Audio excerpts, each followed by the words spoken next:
Thank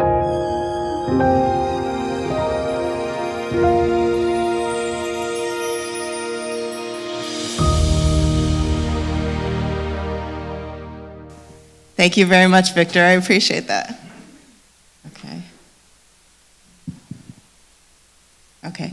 So I'm going to be speaking this morning about central bank digital currency, CBDC, and the tokenization of all assets on a global unified ledger.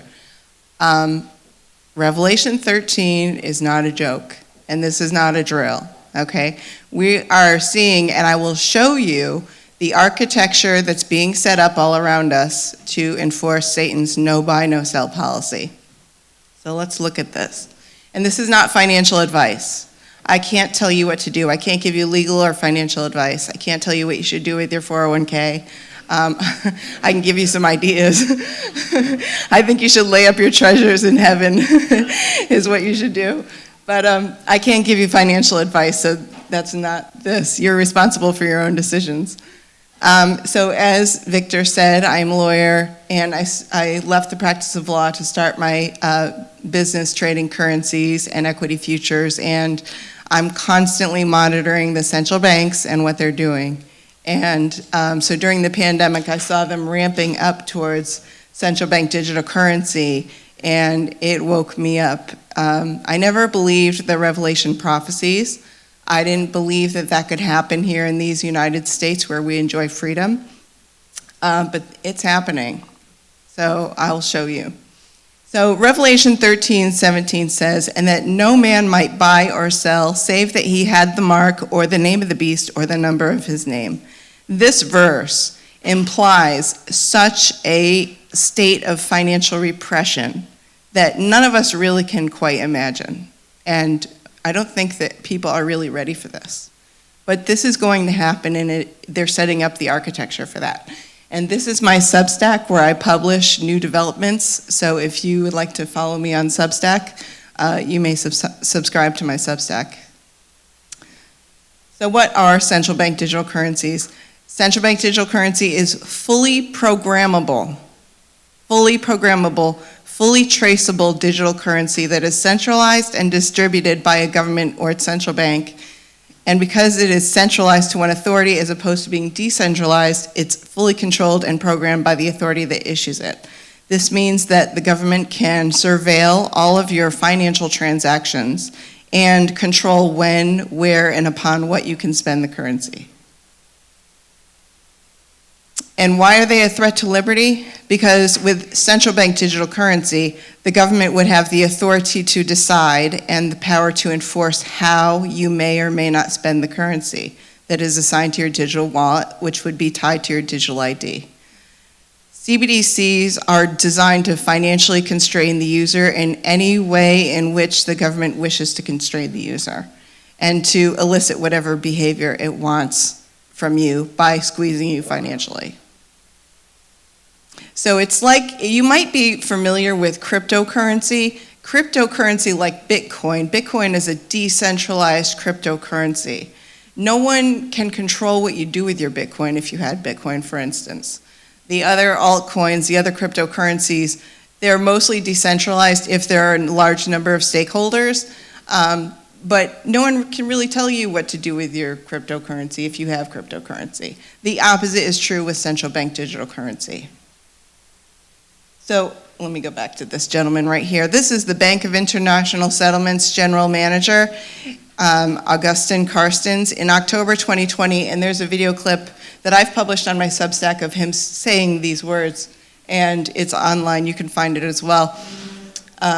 He described the difference between cash and digital currency, and he said, with central bank digital currency, the central bank would have the absolute control on the rules and regulations that would determine the use of that expression of central bank liability and would have the technology to enforce that. So this is not me talking about this. This is not just me saying this. This is coming directly from the Bank of International Settlements general manager.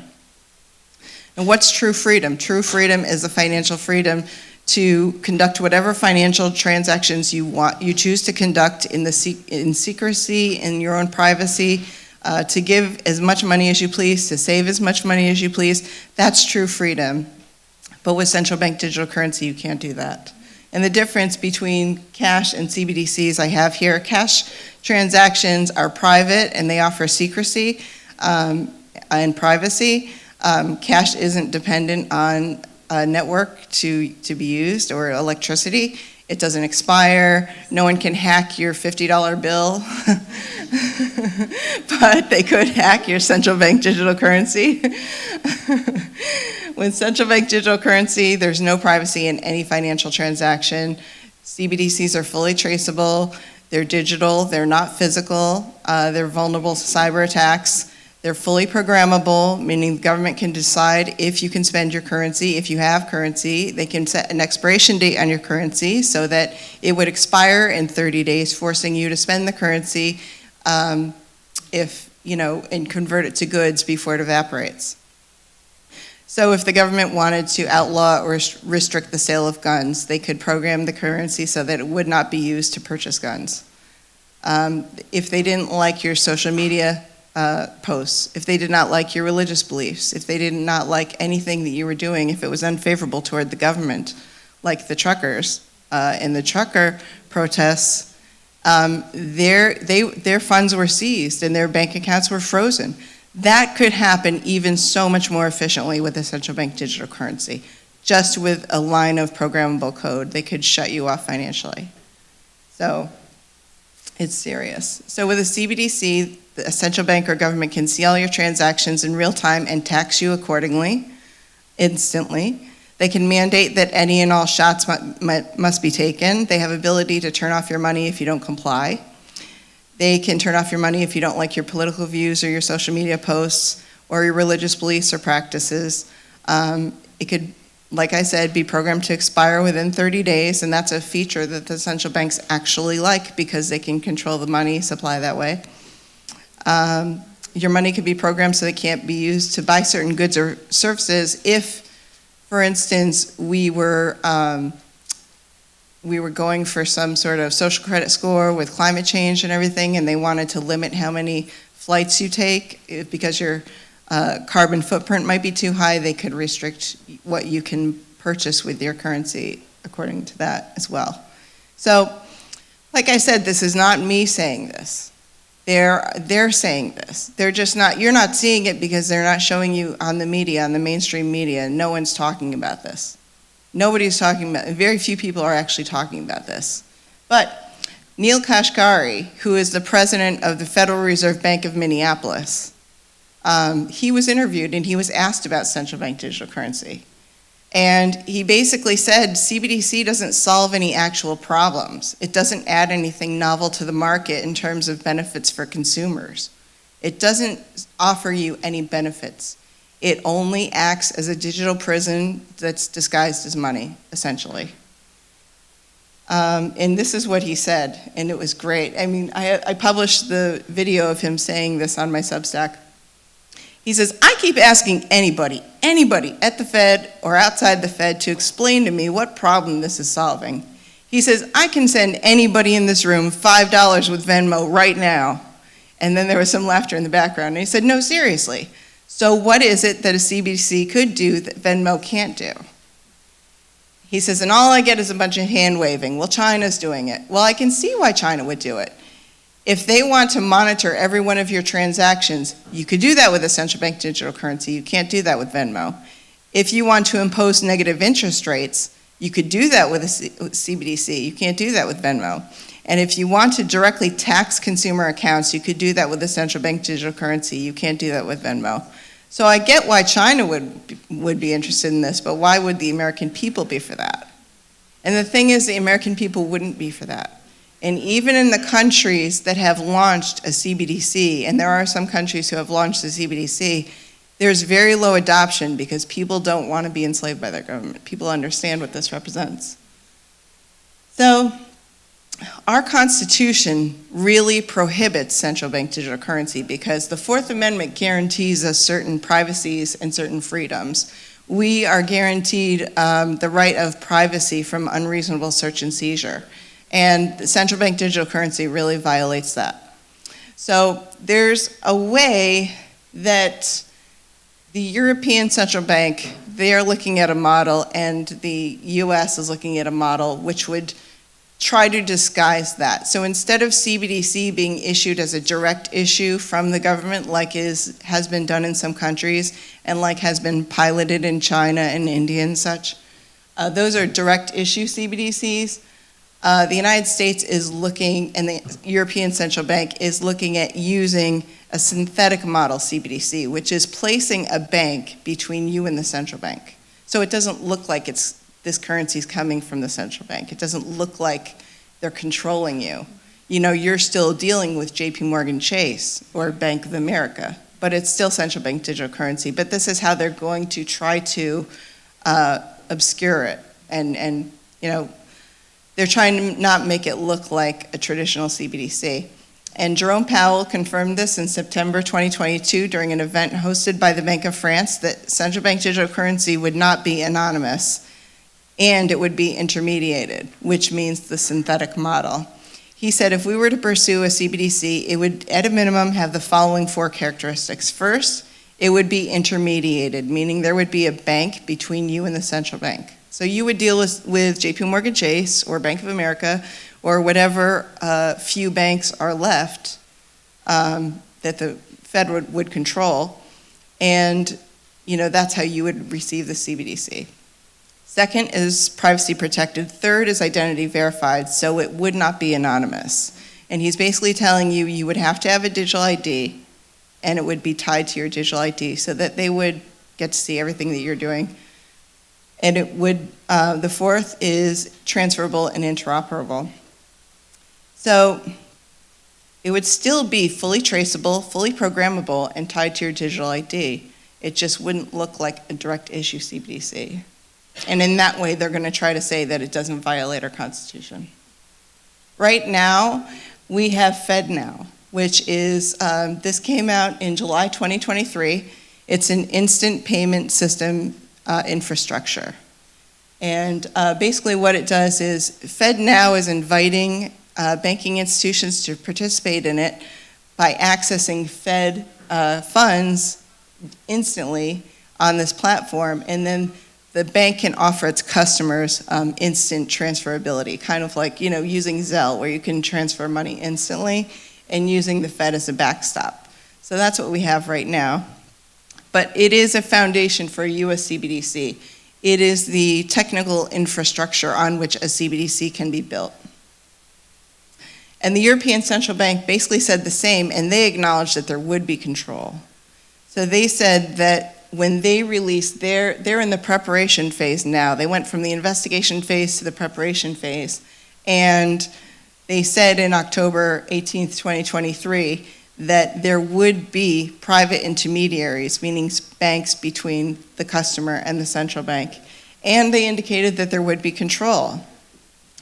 They said that businesses and individuals would be limited in the amount of CBDC they could hold in their digital wallets. And she was also said this during a prank call. She was pranked by an individual who represented himself as the president of Ukraine. So she thought she was speaking to the president of Ukraine. She was not. And this went viral. This has been on the internet. And she said that, you know, cash, she basically said cash is dangerous from her point of view. She thinks it's dangerous for individuals to have cash. And right now in Europe, the law is that if you spend over 1,000 euros in cash, you're on the gray market, which means you're doing illegal activity and you can be fined, you can be arrested, you can be punished for doing so. And she thinks it's even dangerous to allow people to use 300 or 400 euros in cash. Like, she really wants to limit it as president of the European Central Bank. CBDCs are being explored, tested, and developed worldwide. These are a list of the countries that now have a CBDC, have launched their CBDC. Some of them have reverted back to pilot stage, but these are the ones who have come out with a CBDC. And so as of March 2024, according to data from the Atlantic Council, 134 countries and currency unions, which represents 98% of the global GDP, are exploring a CBDC. So this is happening, and this is happening worldwide. Here's a map which shows the CBDC development around the world. Some of these are in the research phase, some are in the pilot stage, some have launched, some have not, but you can see how far this has spread worldwide. This truly is a worldwide thing that's going on.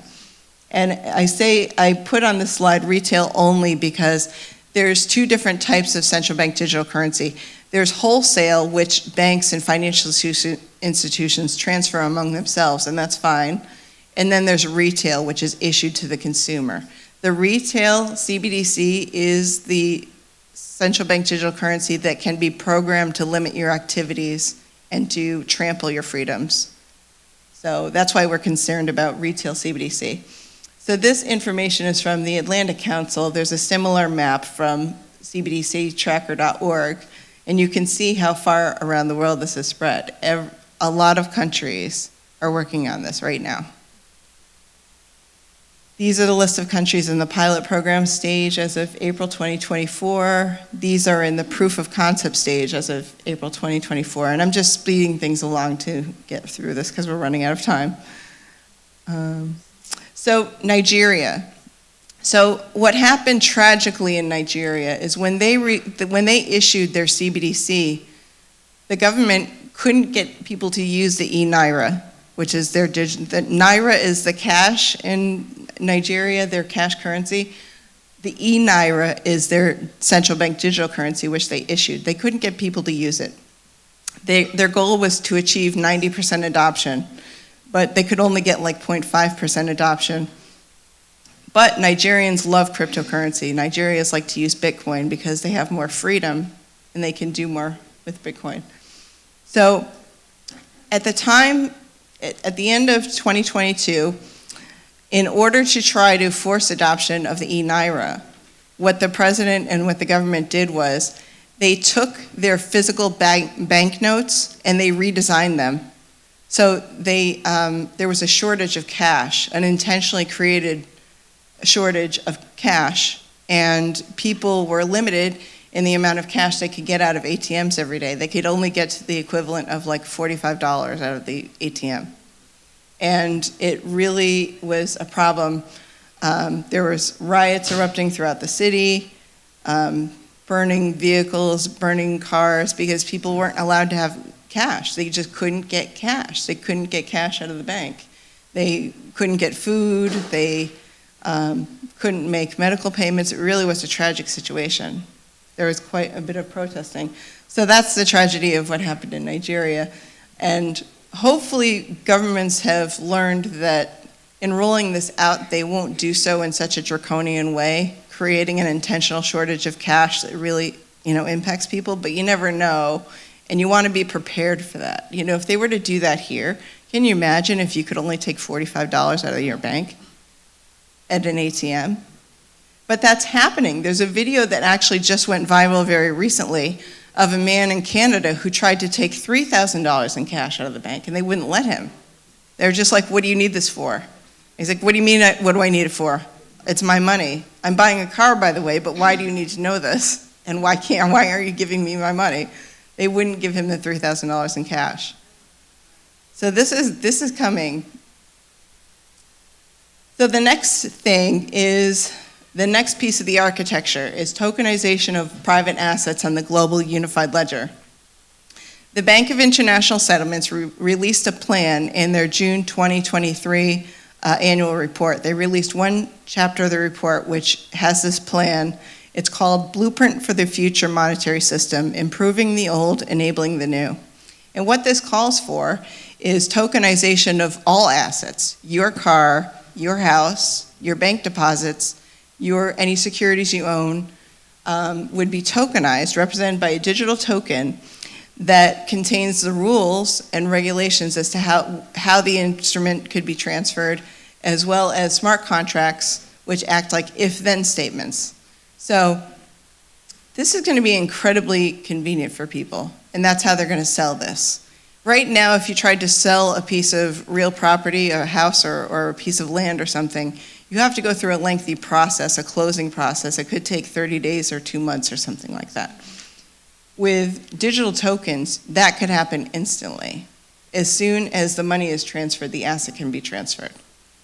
So it's going to be incredibly convenient, and that's how they're going to sell this. But they're talking about taking money and assets and programming them with digital tokens on programmable platforms.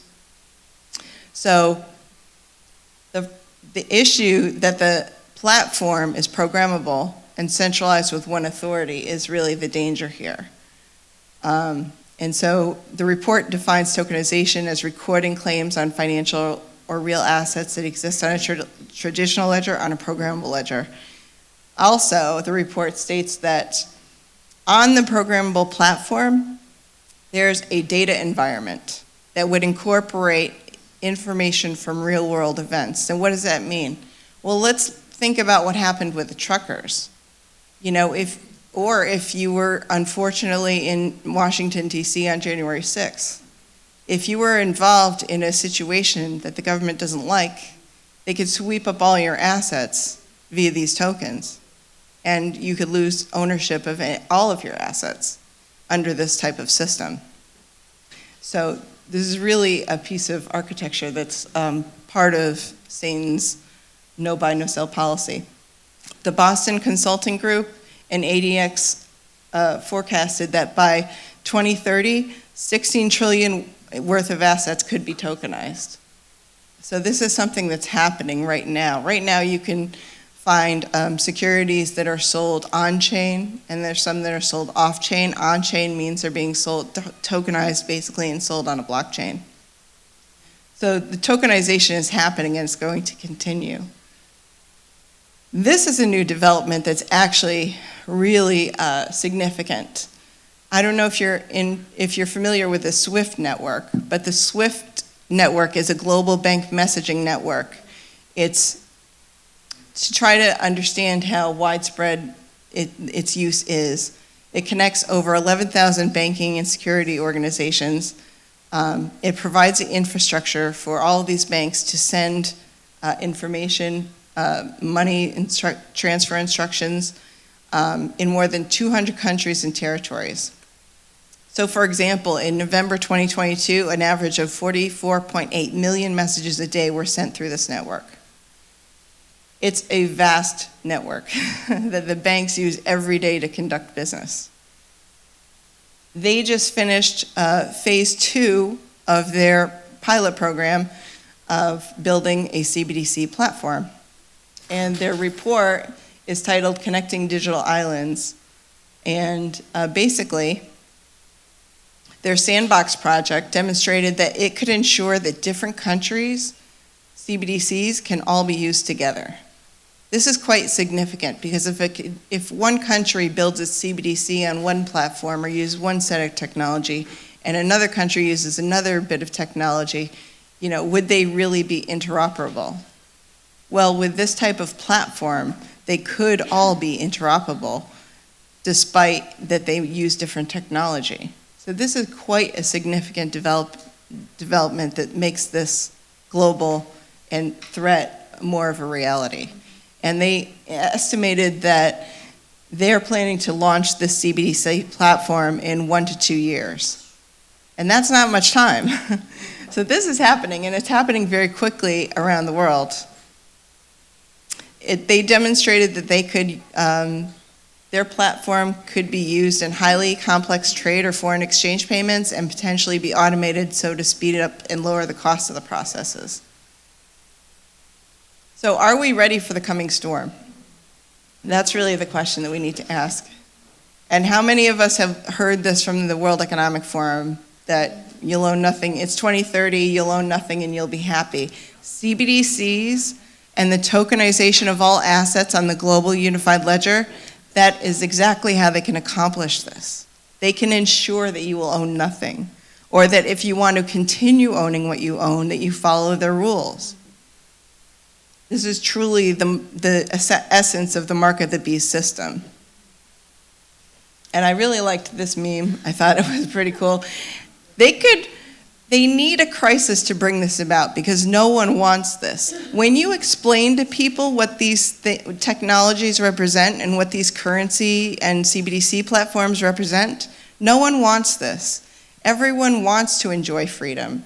Everyone wants to enjoy privacy. So when you understand what it is, no one would go for this. They need to bring a crisis. But the thing is, the point that I'm trying to demonstrate to you is that they are building it they're building it in secret, not really in secret, but they're building it and not talking about it so that all they need to do is bring a crisis to launch it. They're ready to launch. They're basically ready to launch this, and all they need is a crisis. So I'll just leave you with one last thing. This is a very good documentary. I encourage you to watch it. It's called The Great Taking by David Rogers Webb. And he has a different take on this. He only talks about how they could potentially take your securities. Apparently, around the nation, each state has a uniform commercial code. The laws, the bankruptcy law and the uniform commercial code has been changed such that if there were an economic collapse, secured creditors could take all your assets because the market is basically using everyone's asset as collateral.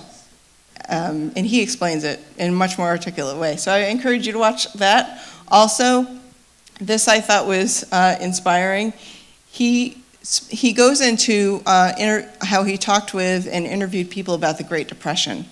He estimates, and the Bible tells us, that what is coming is worse than we've ever seen before, right? He estimates it'll be worse than the Great Depression. And he spoke with an old friend who was much older than he, but he was a child just before or at the time of the Great Depression. And this child's parents were killed in a car accident.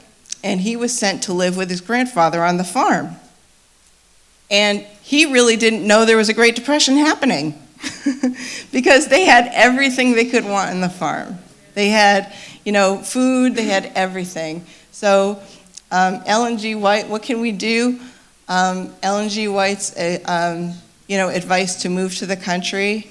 If you have a means, I want to inspire you, number one, to try to get out of debt, because those who are debt-free are going to be in a much better position than others.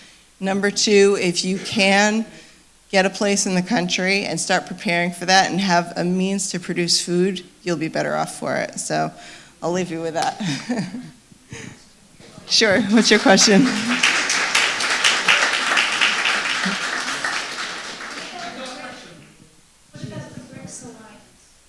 Oh yeah, the BRICS Alliance, so there's a number of countries that are trying to boycott the United States, and they're coming together to form their own currency that will be backed by gold, which they're talking about, and it's getting away from the US dollar.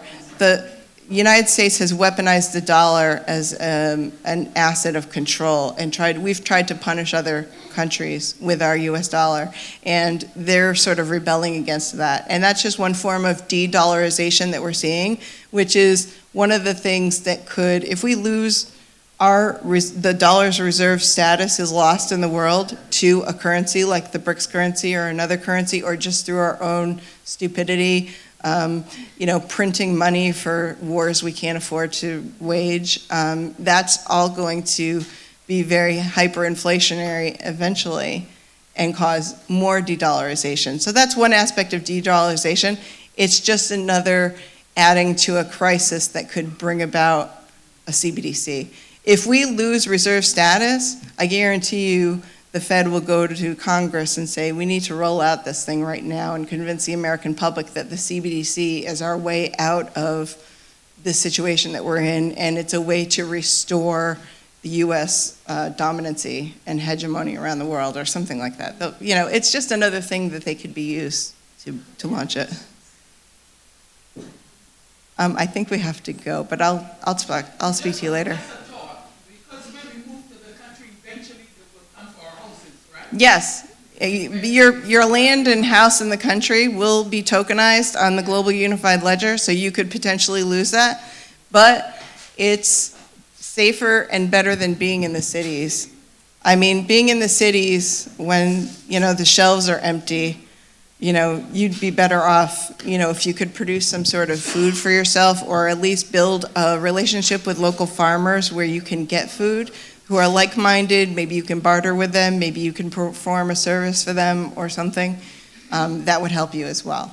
But being in the cities, is not really the best place to be in a crisis. So you can have a little more freedom for longer in the country, but eventually the Bible is very clear that at some point we're going to be totally dependent on God.